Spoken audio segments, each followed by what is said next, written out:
Sheela's 5 stars kitchen. இன்னைக்கு நம்ம கிச்சனில் பார்க்க போகிற ரெசிபி பட்டர் நான். இது ரொம்ப ஈஸியான ரெசிபி, ஆனால் நல்லா டேஸ்ட்டாக இருக்கும். ஹோட்டலுக்கெல்லாம் போக வேண்டாம், நம்ம வீட்லேயே எப்படி செய்யலான்னு சிம்பிளாக நான் சொல்லி கொடுக்குறேன். வாங்க கிச்சனுக்கு. பட்டர் நான் செய்கிறதுக்கு நான் 1/4 கிலோ மைதா எடுத்திருக்கேன்.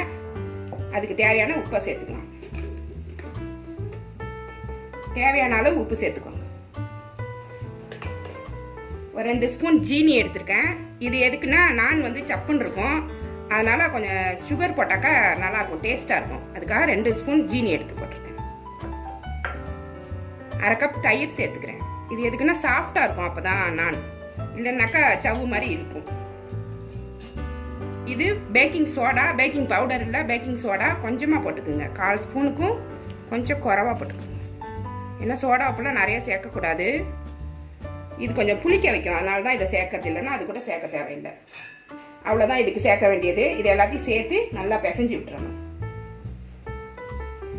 நல்லா அழுத்தி பிசைஞ்சி லாஸ்ட்டில் கொஞ்சமாக எண்ணெய் ஊற்றி சப்பாத்தி மாவு மாதிரி பிசைஞ்சிக்கோங்க. பிசைஞ்சு எண்ணெய் தடவி எடுத்து மூடி வச்சிடணும். ஒரு 1/2 மணி நேரம் ஊறணும்.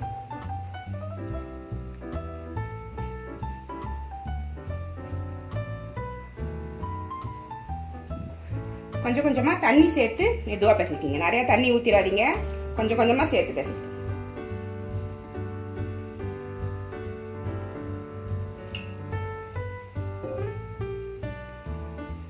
இப்போ மாவு பிசைஞ்சு ரெடி ஆயிடுச்சு. இந்த மாதிரி சாஃப்டாக பிசைஞ்சிக்கோங்க. இதை ஒரு தட்டு போட்டு மூடி வச்சிடணும். ஒரு 20 நிமிஷத்துலேருந்து ஒரு 1/2 மணி நேரம் வரைக்கும் ஊறுனா போதும். அதுக்கப்புறம் நம்ம நான் போட ஆரம்பிச்சிடலாம். இதை இப்போ மூடி வச்சிடலாம். இது ஊறிக்கிட்டு இருக்கட்டும். ஒரு 1/2 மணி நேரம் கழிச்சுட்டு இது ரெடி பண்ணிக்கலாம்.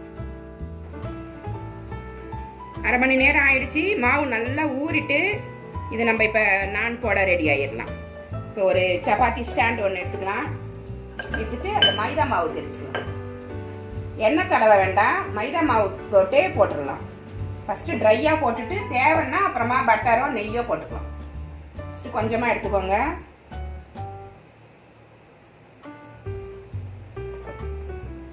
நல்லா சப்பாத்தி மாதிரி நல்லா மெலிசா போட்டுக்கோங்க.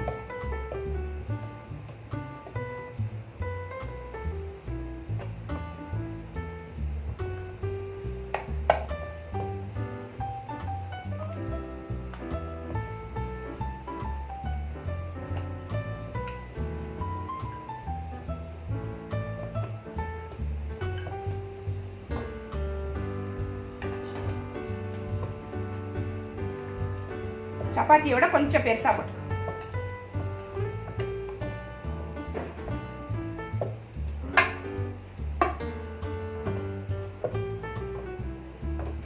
எல்லாம் ஒரே அளவா போட்டு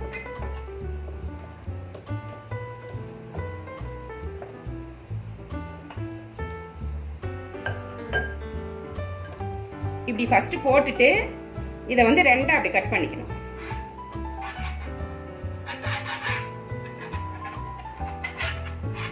இப்போ இப்படி தான் போட்டு எடுக்கணும். 2 பார்ட்டாக போட்டு எடுத்துக்கணும். 2ஐயும் ஒன்றாவே தோசைக்கல்லில் போட்டு எடுத்துக்கலாம். இந்த மாதிரி கட் பண்ணிட்டு போட்டிங்கன்னா தான் அந்த நான் மாதிரி அந்த லுக்கு வரும். ரவுண்டாக போட்டிங்கன்னா சப்பாத்தி மாதிரி இருக்கும். இந்த மாதிரி போட்டு எடுத்து வச்சுக்கோங்க. இல்லைனாக்கா தோசைக்கல்லை சூடு பண்ணிவிட்டு பக்கத்தில் போட்டு எடுத்து வச்சுக்கலாம். இப்போ வந்து இது மாதிரி ரெடி பண்ணிவிட்டு நம்ம அதை சுட்டு எடுத்து காமிக்கிறேன். கொஞ்சம் நான் பரட்டி வச்சுட்டேன், நல்லா சப்பாத்தி தேய்ச்சி வச்சுட்டேன். இது எப்படி சுடுறதுன்னு இப்போ பார்க்கலாம். இப்போ கேஸ் கிரில் ஒன்று எடுத்துருக்கேன். இதை வந்து ஸ்டவ் மேலே இந்த ஸ்டாண்டை எடுத்துடணும். ஃபஸ்ட்டு ஸ்டாண்டை எடுத்துட்டு இதை வச்சிடணும். இது இல்லாதவங்க தோசைக்கல்லில் போட்டுக்கோங்க. இந்த ஸ்டவ்வை அப்படி பற்ற வச்சிடணும். கொஞ்சம் தண்ணி இந்த பிளேட்டில் கொஞ்சமாக தண்ணி ஊற்றிக்கணும். கொஞ்சமாக ஊற்றுங்க, நிறைய வேண்டாம். நான் ஒரு 1/2 டம்ளர் ஊற்றுறேன். ஏன்னா நிறைய ஊற்றுனா அந்த பக்கம் போயிடும். இது இப்படி தான் போடணும். இது எதுக்கு தண்ணி ஊற்றுறோன்னா இதில் செய்கிற பொருளெல்லாம் சாஃப்டாக இருக்கும். வெறுமனே போடும்போது கொஞ்ச நேரத்தில் காஞ்சி போயிடும்.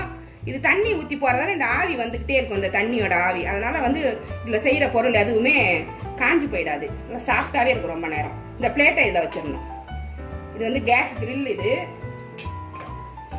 இதில் சுட்டால் நல்லாயிருக்கும். இது இல்லாதவங்க தோசைக்கல்லில் போட்டுக்கலாம். இது கரெக்டாக செட் பண்ணிடணும். இது ஃபஸ்ட்டு சூடாகணும். இது சூடாகட்டும். இந்த கல் சூடாயிருச்சு. சூடான உடனே கொஞ்சம் மீடியமா வச்சுக்கோங்க, இல்லைன்னா தீஞ்சு போயிடும். இது ஒன்று எடுத்து இது மேலே போட்டு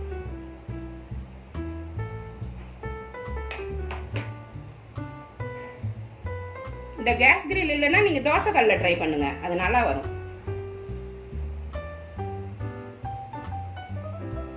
இது ஒரு பக்கம் வேகட்டும், அப்புறம் திருப்பி போட்டுக்கலாம்.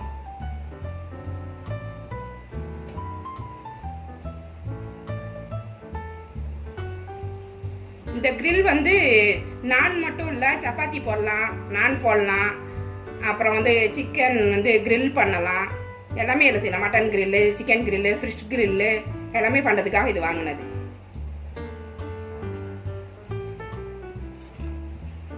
ஒரு பக்கம் வந்துருச்சு, இன்னொரு பக்கம் திருப்பி போட்டு மீடியமாக வச்சு வேக வச்சுக்கோங்க, இல்லைன்னா தீஞ்சு போயிடும்.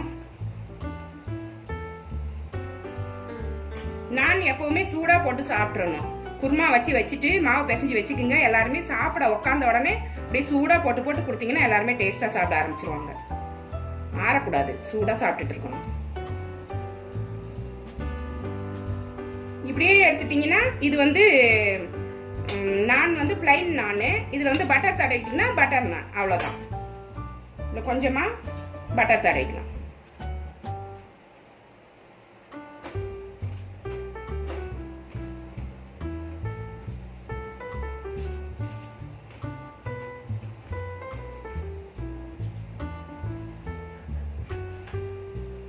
போதும், இதை எடுத்துடலாம். இது மாதிரி இன்னொரு செட்டும் போட்டு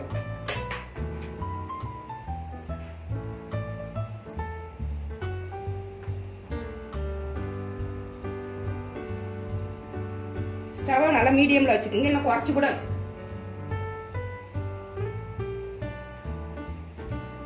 இதுவும் அப்படியே வேகட்டும்.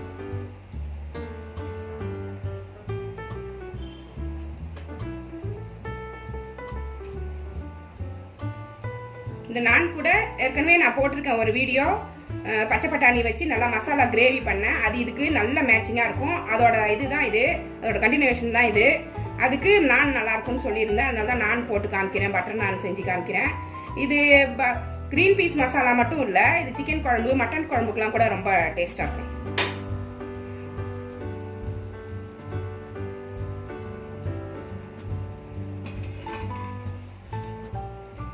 பக்கம் வந்துருச்சு, இந்த பக்கம் திருப்பி போட்டு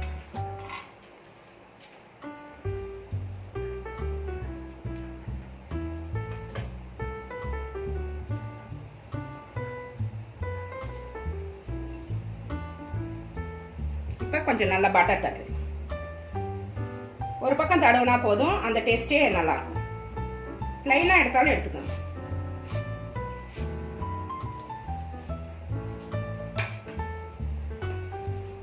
போதும், இதை எடுத்துடலாம். இந்த மாதிரி எல்லாத்தையுமே சுட்டு எடுத்துக்கணும். பட்டர் நான் ரெடி ஆயிடுச்சு. இது மாதிரி நீங்களும் உங்க வீட்டில் ட்ரை பண்ணி பாருங்க, நல்லா செம்ம டேஸ்டா இருக்கும். இது வந்து எல்லா ஒரு நான்வெஜ் கிரேவி கூடயும் சாப்பிடலாம், வெஜ் கிரேவி கூடவும் சாப்பிடலாம். இது நல்ல டேஸ்டான ரெசிபி, நம்ம வீட்லயே செஞ்சிடலாம். நல்லா எவ்வளோ சாஃப்டா இருப்பாருங்க, ஆனால் சூடாக சாப்பிடுங்க. இந்த ரெசிபி உங்களுக்கு பிடிச்சிருந்தா என்னோட சேனல்ல சப்ஸ்கிரைப் பண்ணுங்க, மறக்காம பெல் ஐக்கானையும் அழுத்திருங்க. அடுத்தடுத்த வீடியோ உங்களுக்கு வர்றதுக்கு நல்லா இருக்கும். இவ்வளோ நேரம் என்னோட வீடியோவை பார்த்த எல்லாருக்கும் நன்றி. தேங்க்யூ.